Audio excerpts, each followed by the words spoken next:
Welcome back, everyone, to another episode of College Hockey Talk. On today's podcast, I'm joined by Laura Stacey. She is a former Dartmouth women's hockey player, and she's also a 2018 silver medalist and a 2022 gold medalist for Team Canada. Laura, thank you so much for coming on the podcast today, and how's everything going?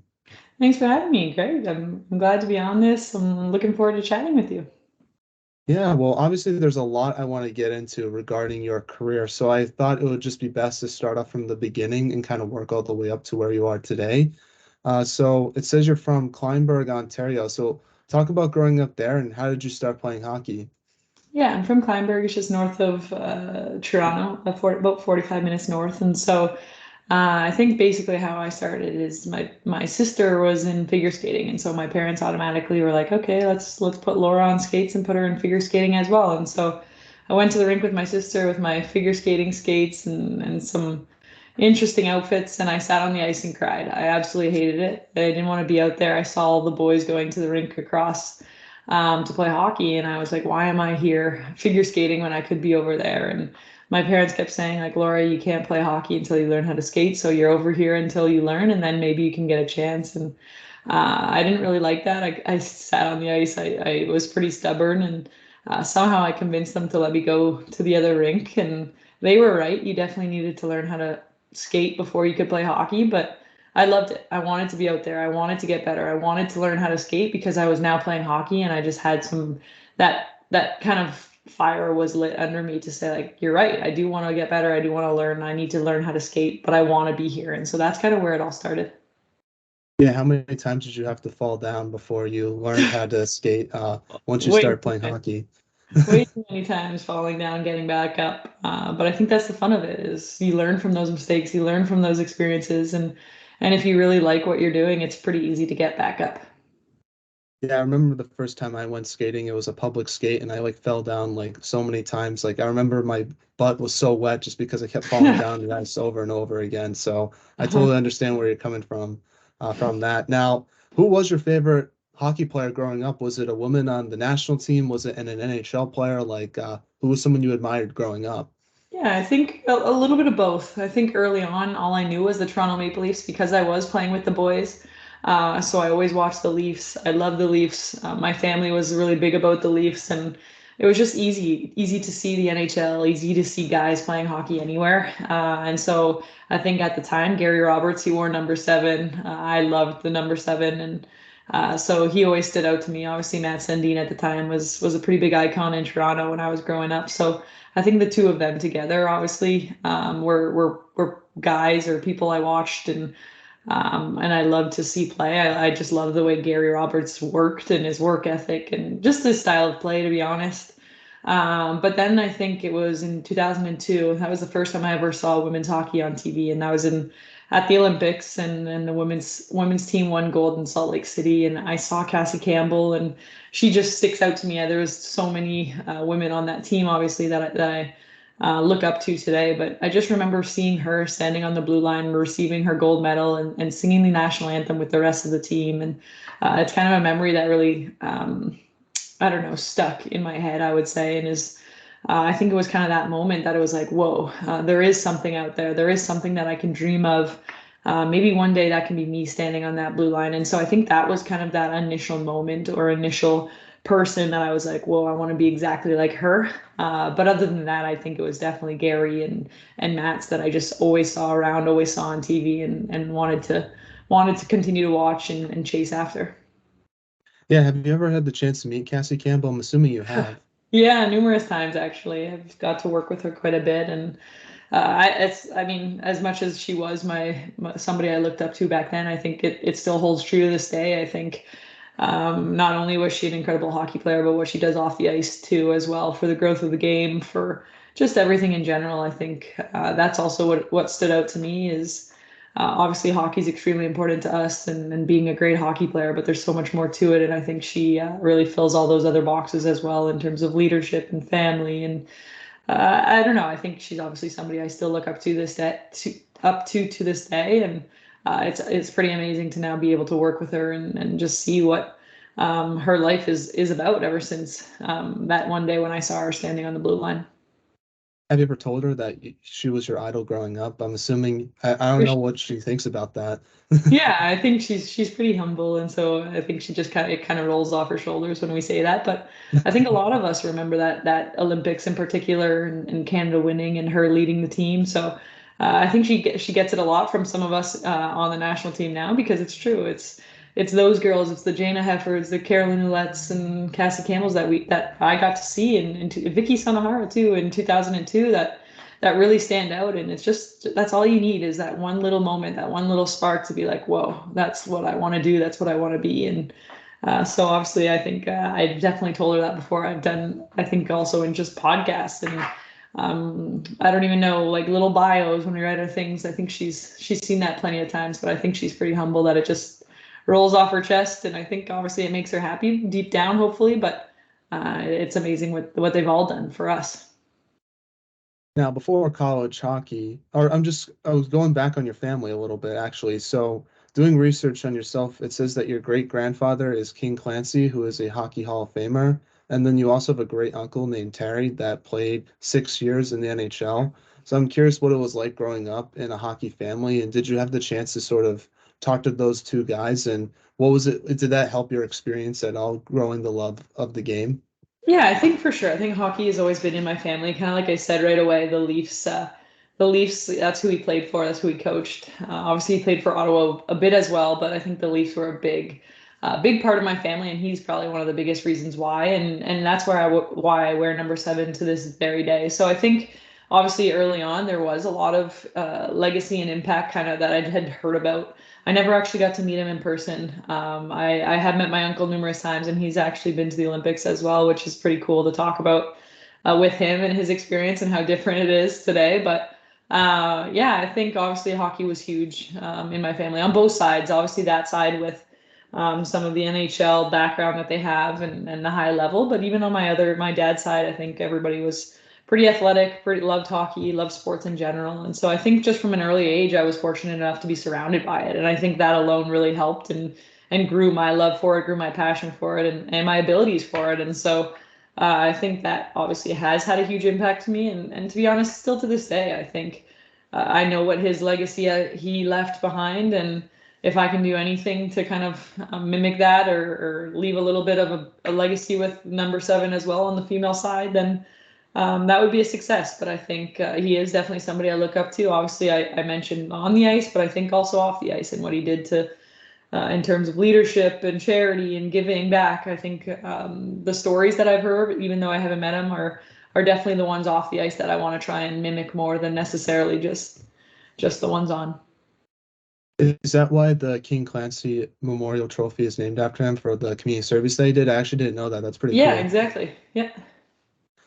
Now, I kind of want to transition and sort of get to before you played with Dartmouth. So it said that you played in the PWHL. You played for 3 teams, the Aurora Panthers, the Etobicoke Dolphins, and then the Toronto Arrows. I'm curious how you got the opportunity to play in the PWHL and what was it like kind of navigating, bouncing around many different teams throughout a short period of time before you went on to play for Dartmouth? Yeah, I think so. I actually grew up playing boys hockey most of my career, and so I think that's kind of what led to the bouncing around a little when I moved to women's hockey, just because I was a little bit late to move over and wasn't really sure of. I didn't really know anything about women's hockey at the time. I was kind of learning about it, learning which coaches, all that kind of stuff could help me get to where I wanted to be necessarily, but. I had a great time. I started in the GTHL and played a lot of boys hockey, and it was amazing. They pushed me outside of my comfort zone. They were awesome teammates. They're still friends to this day. So I think obviously things have changed and women's hockey's grown so much, but I think still at that time, that was the best decision for me, and also just that's just what I knew. And so when I did transition, I did play for Etobicoke and Aurora, and it was more just where I was living, what I knew, what I was learning, to be honest. And I had awesome experiences on all of those, and it was just a matter of changing and learning and meeting new people and being surrounded by now female athletes on a regular basis. And I think that transition from boys to girls and switching those teams is what led me to get the opportunity at Dartmouth, what led me to get the opportunities on their under 18 national team. And I obviously moved a little bit later than some of the other girls, or definitely than girls do to this day, but I definitely wouldn't change my path for the world, and I'm really happy with the impact all those coaches have had on my hockey career. Yeah, talk a little bit more about how the PWHL helped prepare you for college hockey with Dartmouth. Oh, the PWHL was awesome. I think it was some of the best hockey, obviously. It's some of the best hockey in Ontario for sure, if not Canada alone. I think a lot of the best players, a lot of the under 18 players are battling there every single day. And I think it also has a lot to do with how great the coaches are there and how many people want to support it and lift it up and continue pushing the game forward and in this area. And so I just think it was huge. I had some amazing coaches. I had some great teammates that I'm still playing with to this day. So it's pretty cool to see that we go from the PWHL, we all go our separate ways, we go to college, and if we're fortunate enough, we have the chance to kind of continue to compete professionally or with the national team after. And so there's obviously a really good chain of events, a really good leagues happening when the PWHL leads to college, which leads to pro hockey, or if you're fortunate enough, the national team as well. So I think there's a lot of great things to say about that league and women's hockey in Ontario right now. Now, I'm curious, how often do you get to talk about your college hockey experience with Dartmouth? Because all the interviews I've seen with you are mostly about Team Canada. So I'm curious if this is like the first time you really get to dive deep Yeah, into I your think college hockey experience. you're right. I think a lot of times it is focused on professional hockey and where that's at and national team and Olympic stuff, of course. But I definitely take up anybody who wants to talk about Dartmouth with me. It's definitely some of my best 4 years, and I still love going back. I still love talking about my experience there. It was amazing, and so anytime somebody asks about Dartmouth, I'm the first one that jumps up and would love talking about it. So there's definitely less about it now, I would say, especially since I'm a little bit more removed. I'm getting older. I think it's my 6 years post graduation already, so time has been flying. So I think that's also another reason that it's just I'm a little bit more removed from college than I was, but I definitely still love Dartmouth and love talking about it. How'd you get recruited by them? Is there any story behind that? Because I know going to an Ivy League school is a little bit different than just a regular college because there's not like the NLI like signing thing. You have to sort of like get accepted to the university before you can get considered being on the hockey team.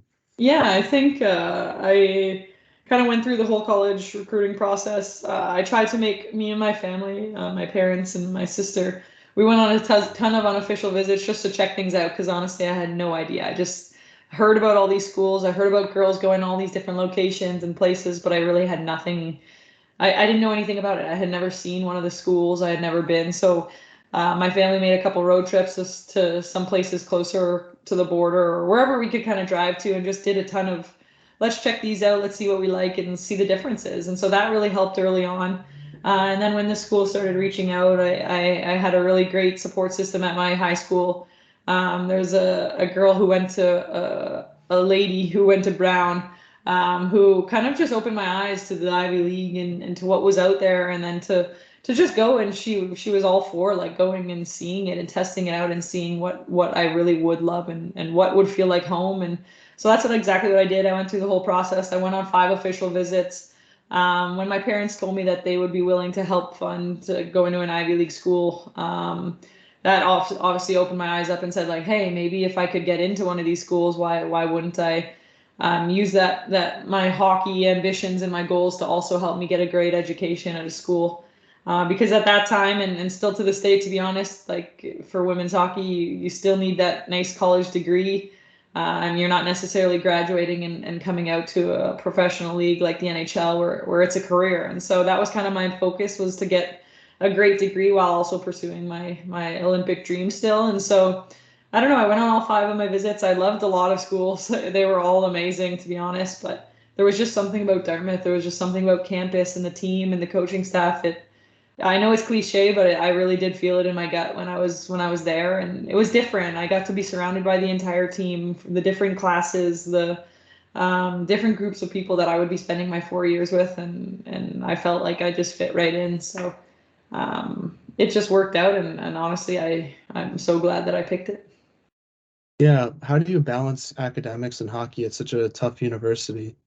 Yeah, that's a great question. I think my freshman year I struggled with that. I think it is tough. I think You're now alone at college. There's so many fun things around you to do. And then you're also chasing your Olympic dream and you're trying to pass and do well in school. And so there's a lot of things to do, a lot of stuff that gets in your head and gets in the way. And I think it's all about prioritizing and deciding what's the most important to you and what dreams you want to chase and what ones you're going to do, but maybe have to sacrifice a little bit more on. And I think it took me some time. I definitely had to learn that. I think obviously freshman year was a lot harder than senior year. I think you get the hang of things, you learn how to study, you learn how to do things a lot better, you learn your time management. And then I think the biggest thing was just using the resources around me. I think every single person at Dartmouth wanted me to succeed in all aspects of my life. And the more I reached out to them, the more I used all those resources to my advantage, the better off I was going to be. And so I think you just learn your way. You ask for help.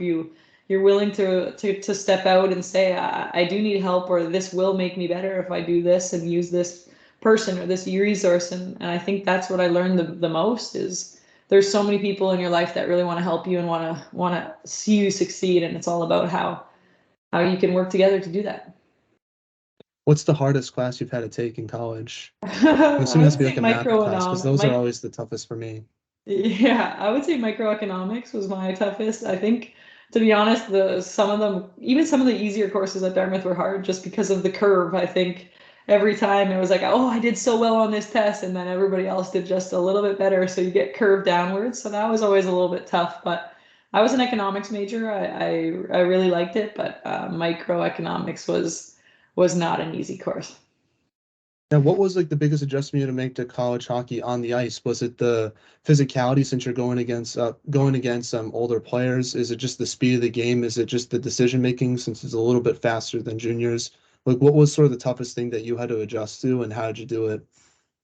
Yeah, that's a good question. I think all of those things are obviously really big factors. I would say just the speed of the game overall. I think speed in every sense, decision making, skating speed, obviously physicality, just because you're now playing with a lot older girls. And at that time, I think girls are starting to train a lot younger now, but at that time, I had maybe only trained for 3, 4 years, so my relative training age was a lot younger than some of the girls. But I do think it's just generally that the speed of the play, the decision making, it's a step up, right? And so every time you make that next step to the next level, everything happens a little bit quicker and everybody's kind of on you a little bit quicker. So I think just getting accustomed to that, knowing where your players are going to be, getting used to playing new systems, playing with new teammates, playing for a new coach. I think all those things are just little things that you have to adjust to your freshman year. And once you do, I think the rest is kind of history and you can kind of keep going from there. Obviously, every year things change and players change, teams changes, all that stuff. So there's always little adjustments to be made. But definitely, I think just overall from junior to college is that next level up is now everybody's really good, and the difference between the best is a lot smaller. Now, obviously, talk about playing in the ECAC because you play against all those great Ivy League schools like Harvard, Princeton, and Cornell, but then you also play some really tough schools that aren't in the Ivy League like Quinnipiac and Clarkson. So, talk about the competition that you face every night in the ECAC and how did that make you a better player as you went on from your freshman to senior year? 100%. I think I love the ECAC. I'm still a big believer in it. I just think every single night you never know what's going to happen.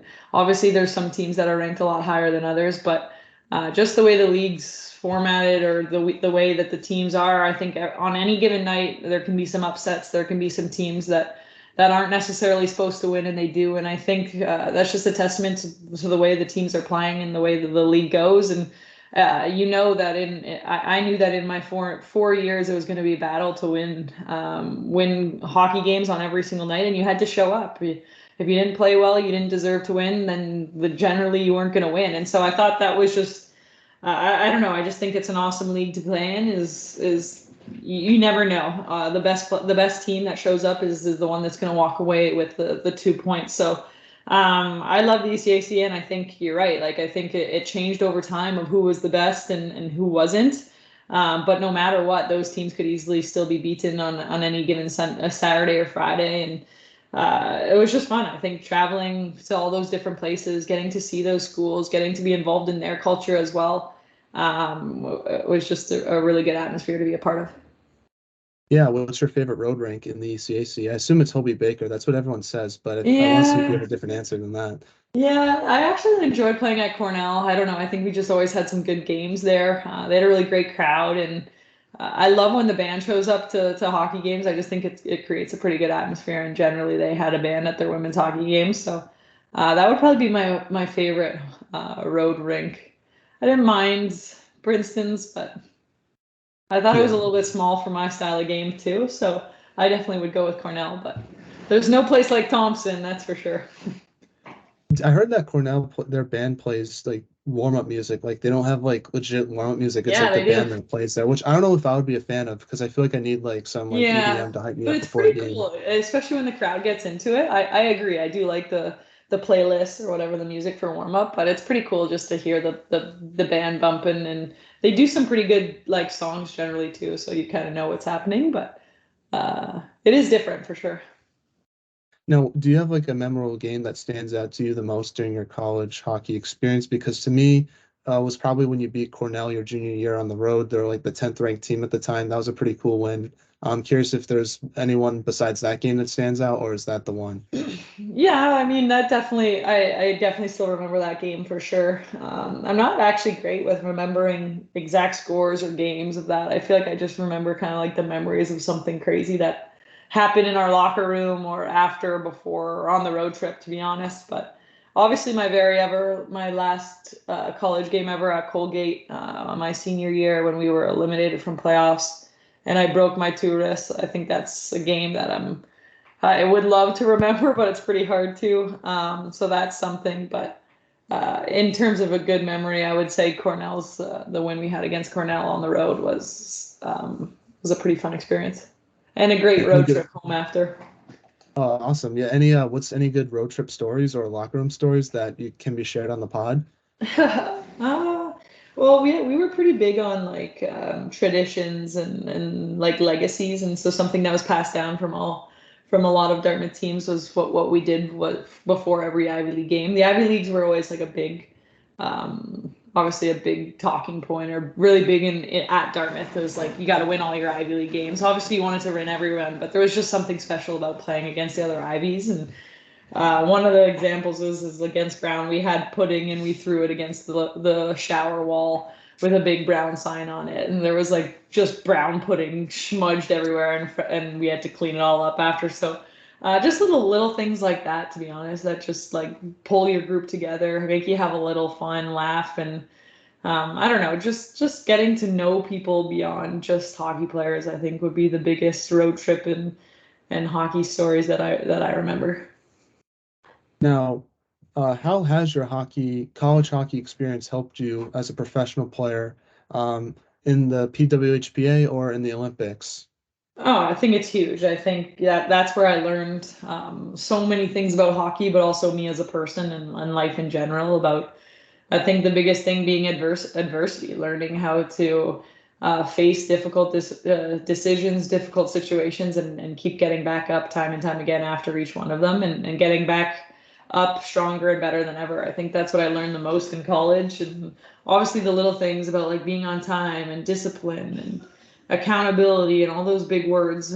But I think they actually come to fruition outside of college when it's all on you, and when you're now grown up and playing professionally or trying to make the national team. And I even think I think being a good teammate. I think you learn a lot about that in college. And I was lucky to have a coach that he loved winning. He wanted to win all the time, but he also wanted us to be the best versions of ourselves. He wanted us to be great people. He wanted us to be great teammates. And there was so much more to the sport and the game than just wins at the end of the day. And I think obviously I learned a lot hockey wise, and I obviously had to work on a lot of skills while being in college just to keep up and to get better and all those things. But I think more importantly, what I learned about myself and what I believed in through kind of all those life lessons that he's taught us, or that we taught each other, I think those have gone the longest way and have had the biggest impact on my career. Now, do you still watch Dartmouth hockey today, and what's your thoughts on the team? Because I feel like there's Lauren Messier. I feel like she's kind of like a young Laura Stacey a little bit. I'm just curious about your thoughts on the team currently, if you ever get to follow them.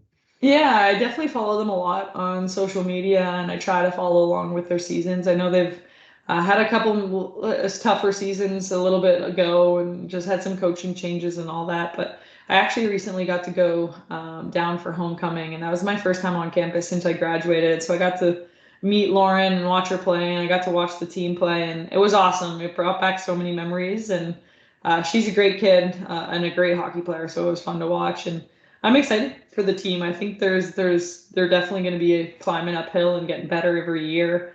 I think the coaching staff and everything they're doing there is definitely definitely pushing things forward and moving things forward, and I'm really excited to see where they go. I wish I got to go down there more and watch them play and was able to follow a little closer, but it's hard when we're both in season and we're both playing in all different parts of North America. So it's a little bit tough, but I'm definitely a big Dartmouth fan and want to support them and try and be a part of it as much as I can throughout my journey too.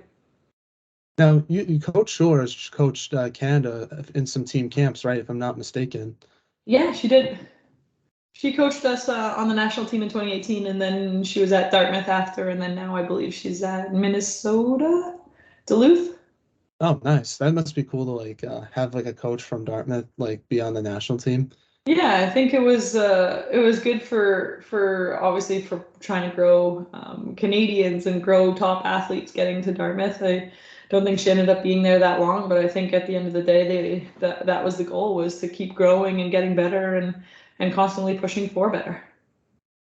Now, I do want to ask you about your national team experience a little bit because you have won a gold medal and a silver medal. So I feel like it'll be just bad interviewing practice if I didn't ask you about Yeah. those. So I'm curious, you had the chance to represent your country twice in the Olympics in 2018 and 2022. I guess talk a little bit about the process of being selected for both those teams because obviously one was during a pandemic and one was during not during a pandemic. So I guess like what did you learn from both those experience of the selection process and being centralized?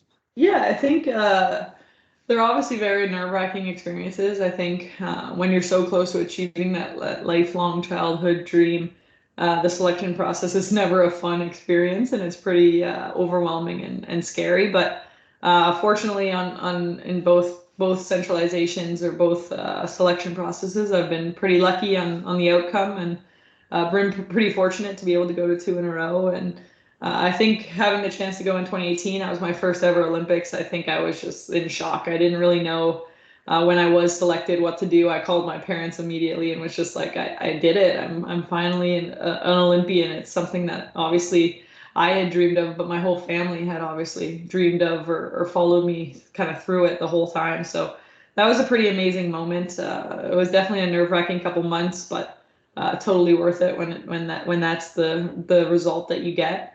Obviously, coming in second and getting a silver medal there was pretty difficult. I think I know it's still a silver, and I know it's still I'm still an Olympian, but I think it's hard to take when you're that close to actually achieving that gold medal, that dream you had when you were a little girl of standing on the blue line.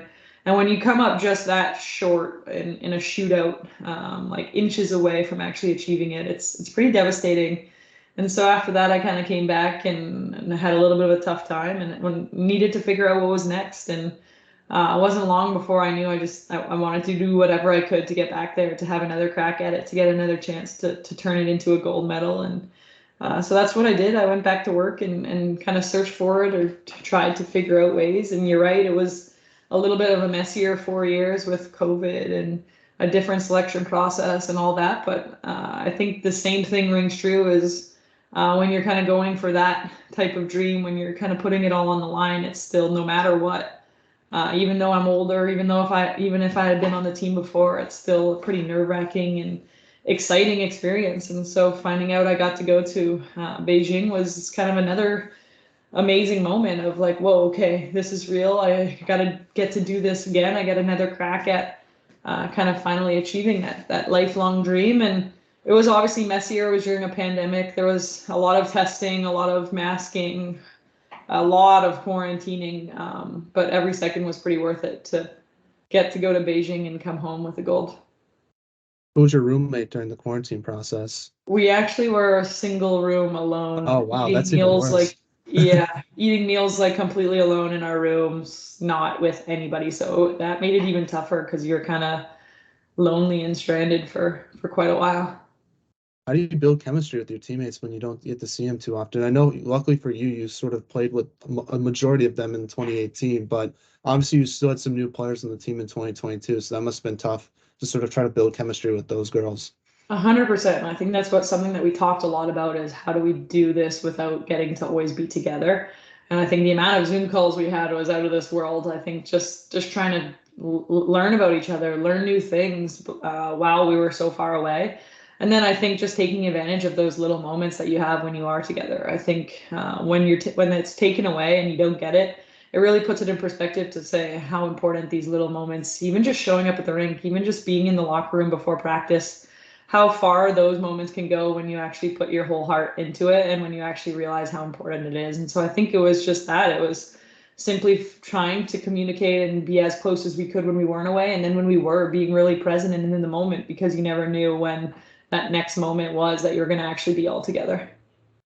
Now, in 2018, you obviously won a silver medal and you lost to the United States in a shootout. I guess looking back on it now, what did you take away from your first Olympic experience in achieving a medal? Because I'm curious if you look differently on it now since you've won a gold medal. And I feel like that kind of loss motivated your team to have the success it's had in the last 4 years.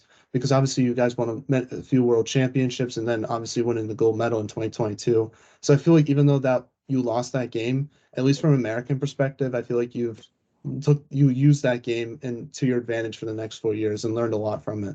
100%. I completely agree. I think once you feel that pain of losing, it's something that you never want to feel again, and you're going to do whatever you can to not be back in that same position the next time. And I think that's what we did. Is yes, it was devastating. Yes, it hurt. But I think the more we could look at it and use it like, okay, what's next? What do we need to change? What do we need to improve so that next time we don't ever feel that again? And I think you're right. I really think it was a mindset. It was a shift of like, okay, we need to find a way to win and we need to find a way to be better continually every single day. And so we went back to work and you're right. I think we put our heads down and said that this isn't good enough. What we did losing, we don't want to feel that again and let's change. And it really has, I think the team and the environment and the culture and everything about our organization has shifted for the better. And I think sometimes it does take losing to learn how to win. Now, the one question I want to ask about 2022 besides the game is what was the opening ceremony like? That seemed really cool. Just because it was like, I felt like it was a weird Olympics because no one was there, but it was cool seeing you guys like in the Eskimo like jackets that Team Canada gave you walking out in like a light ceremony. I thought that was sick. I want to Yeah. get your experience from that. No, it was amazing. I think every both opening ceremonies I've been in, even 2022 with very limited fans and not a lot of people, it gives you shivers. I think when you hear your country be announced and one of our teammates got to carry the flag in, so following behind her was something really, really special. And it was just, honestly, it's hard to put the opening ceremonies into words. It's like you see this on TV every 2 years for the summer and the winter, and it's just like you're in awe of these athletes and these I don't even know the ceremonies that start the Olympic Games, and then you actually get to be one of them. It is really surreal and something special, and I think it's the moment that you're like, whoa, this is real. I'm here. I'm at the Olympics. Because other than that, sometimes you feel like you're just at a hockey tournament kind of anywhere because that's our sole focus. But for a good 4 or 5, maybe even 6 hours, you're like, whoa, this is real. I'm an Olympian and I made it. And I think it really hits home when you put that whole outfit on. You're with the rest of Team Canada. You're not just with the hockey team, you're with all of these athletes from the entire country competing at the best, against the best in your sport. And the one in Beijing was amazing. I think we were really fortunate that we were able to walk to side by side because we did play the next day. So I think it was a big moment for our team to just be like, hey, we're together, we're doing this, and we're going to come into this tournament and play tomorrow. And obviously in 2022, you won your very first gold medal, beating Team USA 3-2 in regulation. Describe the emotion you were feeling after winning your first gold medal, and where do you keep the medal today? I don't even know how to describe it. It was like a mix of every single emotion possible. I think obviously not much anger, but like every happy kind of emotion you can think of. You're shocked, you're in awe. At first, you're just like it just hits you. I think I remember coming off actually after. after the celebration, and I came off and on the big screen, I heard a bunch of my teammates yelling like, "Stace, Stace, come here!" And I came over and my whole family is on this screen like crying, jumping up and down, and I showed them the gold medal, and I literally that was the first time that it hit me. I had tears in my eyes of like, "Whoa, okay, this is actually like it's actually happening." But I think when that buzzer went, like just being around all those girls, like jumping up and down, getting the biggest hugs I've ever got, like it's just something that we dreamed of, all of us, when we were little girls, and you never really thought it was possible. And now you're there, and now you're in that moment, and it actually is possible. And I think it just kind of puts it like I had moments standing on the blue line, remembering when I was that little girl watching the 2002 and seeing them get their medals, and now here I am. And so it's pretty hard to put it into words what it actually feels like, to be honest. And where my medal travels around a decent amount still. But in general, if it's not, it's in a sock in my bedside table pretty close by all the time. Nice, nice. And obviously, Team Canada's been on a roll lately since winning that medal. You won two world championships, obviously the gold medal. I'm curious, how do you handle the pressure of trying to continue that success, and how do you try to maintain, I guess, the motivation to do it again? Because I think the one thing that does come with winning is maybe a little bit of complacency because you did that, you finally achieved that goal. But how do you try to maintain that hunger to try to get another gold medal in 2026?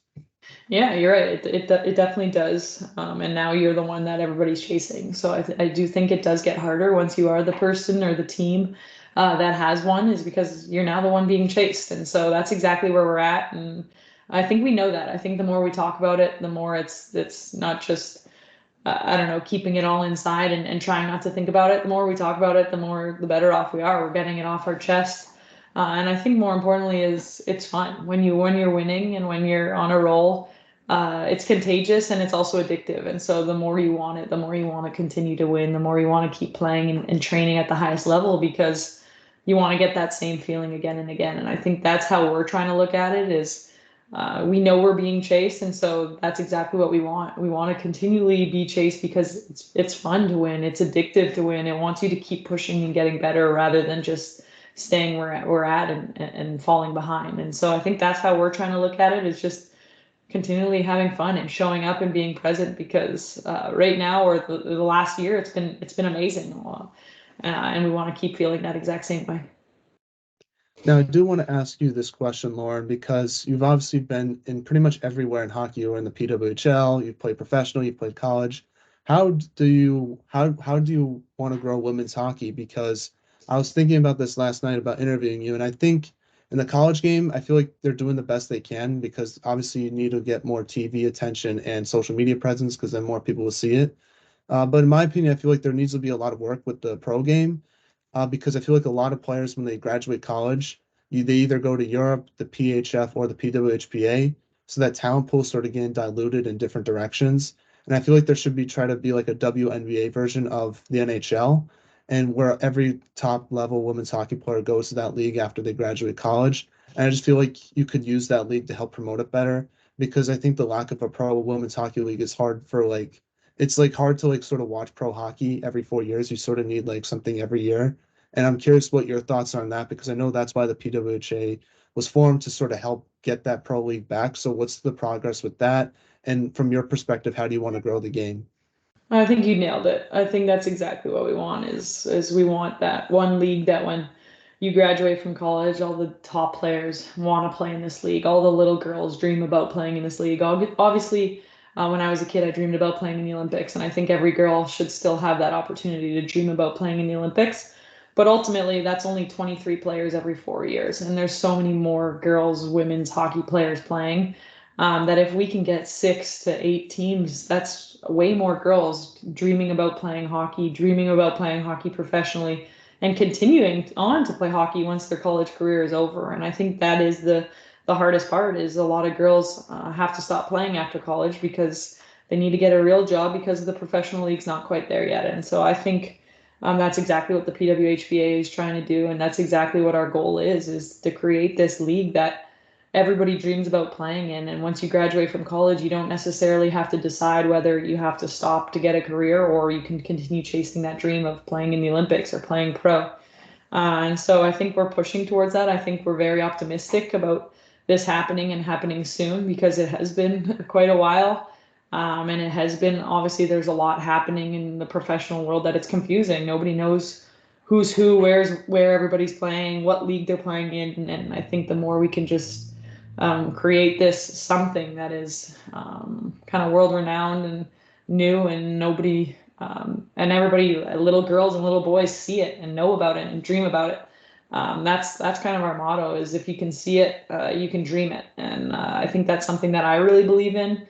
That's how I first started dreaming about playing in the Olympics. I saw it. And so the more we can get little girls to come out and watch, to watch on TV, to see it. And you're right, not just every 4 years, but every single year, because we still play hockey and we still train every single year, even though the Olympics are every four. And so the more we can kind of push this league and push this forward every single year versus just every Olympic year, I think the better off we're going to be and the better off young girls are going to be so that they continue to play and continue to dream. What's like the biggest holdup that you're having on forming this like big league? Well, I think the holdup is that we want it to be right. We want it to be the best, and we want it to last for forever. And so, I think it would be easy to create another CWHL, for example, or to just create another league. But I think we want it to work, but we also want it to work for forever. We want it to be that league that we talk about that somebody from all anywhere in North America or even in the world is going to hear about, know about, and want to be a part of. And so that takes time. I think there's obviously a business plan that needs to be created. There's the investors, there's the TV, there's the markets, all those things, so that when this does happen and when it does start, it starts from a really great foundation and continues to build from there versus just starts to start. And I think that's the biggest holdup is how do we start this league on a timely schedule, but also make it the best possible league that we can make it. And obviously the CWHL didn't work, so was there a mistake from that league that you're trying to prevent in this new league that you're forming? Well, yeah, I think the CWA was amazing. I got to play in it. It was awesome when I graduated. But I think where we're at in the world and how we've pushed like the WNBA and the NWSL and how far women's sports and women in leadership is going, I think that's exactly like what we want is just more and better. And I think it's not necessarily even about money. It's literally about just be playing in a professional environment and again having something that lasts forever. Unfortunately, the CWHL didn't last. And so now all those teams that we all played on that the girls were like, oh, maybe I can play for the Toronto Furies. Now that doesn't exist anymore today. And that's the saddest part and the biggest error we're trying to not have again is we want this to be a forever thing. We want these teams, these players, these people to be known for forever so that a little girl growing up in Toronto or a little girl growing up in Chicago can say, I want to play for this team when I'm bigger or when I graduate from university. And that's something that they're going to know for forever.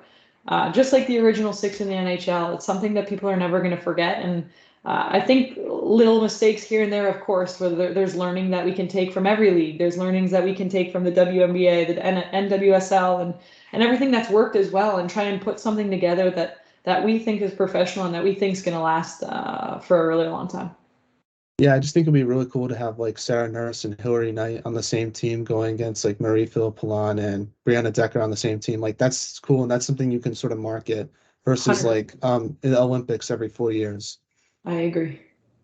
Now, another growing the game question I want to ask you, because some people have this question, is do you think body checking should be allowed in women's hockey? And if so, why? Um, A lot of people have that question, but I do think there is quite a lot of body contact in women's hockey. If you're to watch a women's hockey game, yes, there's not the big open ice hips and hip checks and that to that extent, but there's also not a ton of hitting in the NHL anymore either. And I think our game is very aggressive, very full of physical contact. It's just not body checking. And so I don't think I would ever change anything because I just think that it's already really physical, and it's just a matter of the big open ice hits that are eliminated when body checking is taken out. Obviously, it's fun and big hits people love to see in the NHL, but I think the way the game is moving with the speed and the angles and the skill levels and the smaller players being able to dominate. I just think that even though it says body checking, I just think the women's game is so full of physicality and emotions anyways that I don't think it would do that much adding body checking. I just feel like it would make the refereeing the game a little bit easier because I feel like a lot of times in women's hockey, the refereeing, if a referee is more like, I guess, against hitting in women's hockey, they're going to call a lot more things versus someone if they're not as against it. For And I sure. feel like a referee shouldn't dictate of how a game is played. So I feel like if you allow body checking, then that's you sort of get rid of that discretion of what the referee has. So if a referee is like, I don't know, that's just my opinion on Yeah. it. And I do think it's cool to see a couple of checks once in a while. So. I, Yeah, I I, agree. I, I, I I do think it's gray. You're right. now we're in a segment I like to call the non-hockey segment, where I ask you a couple of non-hockey questions just to get to know you a little bit more. First one is, if there was a movie made about your life, who would you want to play yourself? Ooh, maybe Jennifer Aniston. Now, what's the most interesting thing you've read or seen this week? Ooh, I mean, I've been watching the World Cup a little, so I think the whole John Herdman Croatia situation was quite interesting to read, and I thought he handled it really well, and I kind of liked reading about it and listening to it. It was funny. What was your thoughts on Alfonso Davies' goal? I know it was super cool to see Canada finally get the first World Cup goal, and he seems like I love that guy. He seems cool. Yeah, I honestly, it was quite a cool moment just to see him score that goal. I think. Obviously, in comparison to the girls winning the Olympic gold, like it's very different. But I do think that moment for men's soccer, I think, was huge to see, and I'm glad it was him. Just about his story, and he seems like a really good guy. From what I see, I don't really know him at all, but I don't. It was just a cool Canadian moment for sure. So I'm my big story that I was interested in most this week is doing with U.S. soccer, and it's just the game that they had against England. Obviously, there's a lot of historical aspect with that, and I just thought it was a fun game to watch and just sort of the history. I just thought it Did was a it? cool game, and it'll be interesting to see what happens tomorrow with the U.S. team. Did it end in a tie, the U.S. England game? Yep, 0-0, and everyone's calling it USA 1-0-0 because everyone thought England was going to win that game, so it's pretty funny. Okay. Now, what is if there was an Olympic sport that you could play besides hockey, what Olympic sport would that be? And you can both be summer or winter. I think it would be awesome to do the decathlon. I don't know. I just find them so athletic. Being able to do all of those things and all of those things amazingly well I think that would be my pick. I think it would be bobsledding. That would be cool to just get in one of those Okay. things and get shoved down. That looks so much fun. So I'll probably Yeah, pick that. that's fair. I like that idea too. Now, if what music do you like to listen to before a game? Ooh, I like a mix, a bit of everything, like not one in particular. Whatever is hot on the playlist and the girls put on. I like a good sing along here and there too, but not one, I would say not one in particular, kind of nice mix. Now, who's the funniest teammate on Team Canada?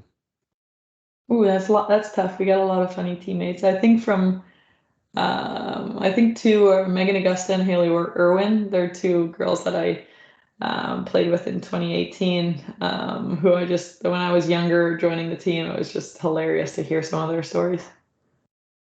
Now, one thing I love about your team is you might have the best style in all of, at least every country in the Olympics. I've seen the stuff that you guys pull up and with their pregame outfits, and I feel like I love your style with the hat and all that stuff. I think it's really cool.